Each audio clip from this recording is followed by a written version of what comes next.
नमस्कार दोस्तों, good morning. सुबह के 6 बज रहा है। जैसे व्हाट्सअप मैंने देखा, व्हाट्सअप में एक मैसेज आया। मैसेज देखने के बाद मेरा माथा हिल गया। भोजपुरी इंडस्ट्री में एक पहाड़ टूट पड़ा है आज के दिन। भोजपुरी इंडस्ट्री के जाने माने मशहूर गायक छोटू पांडे और साथ में उनकी गीतकार सत्य प्रकाश मिश्रा इस दुनिया में नहीं रहे। वो लोग अपने गांव से बनारस के साइड एक प्रोग्राम करने स्कॉर्पियो अपना निजी गाड़ी से जा रहे थे।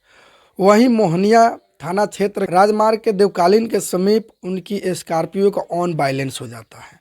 मैसेज के अनुसार ऑन बाइलेंस उस समय होता है जब उनके सामने एक बाइक सवार आता है। अब बाइक सवार को बचाने के चक्कर में उनकी स्कॉर्पियो ऑन बाइलेंस होती है। ऑन बाइलेंस ऐसे होती है कि वो बैरिकेटर तोड़ते हुए रफ साइड में चल जाती है। रफ साइड में जैसे जाती है स्कॉर्पियो, उधर से एक रोलर आती है, ट्रक जो उधर से एक रोलर आती है। रोलर अपने बैलेंस के कंट्रोल नहीं करती है। कंट्रोल नहीं करने के कारण स्कॉर्पियो पर सीधा चढ़ जाती है।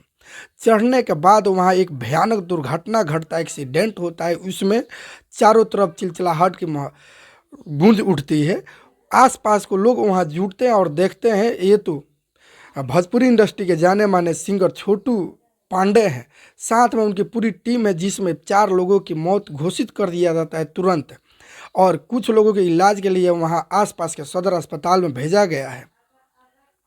ये भोजपुरी इंडस्ट्री के लिए एक अजीबो सा मामला है, क्योंकि अगर कहीं जाते हैं तो अपने सुरक्षा स्वयं करना चाहिए।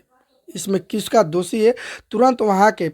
तुरंत मोहनिया थाना क्षेत्र के थाना प्रभारी पहुंचते हैं। उस क्षेत्र के घटना स्थल पर पहुंच के उसको निरीक्षण करना चालू कर देते हैं, और जो चोटाइल हैं, जो घटना स्थल पर एक्सीडेंटल है, उनको तुरंत सदर अस्पताल भिजवाने का अपना काम किए।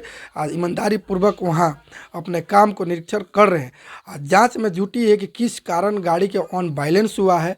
कि हमारे पास जैसे अपडेट आएगा वैसे हम आपको बताएंगे। आप देख रहे हैं लार पब्लिक से, मैं लव कुश रहे।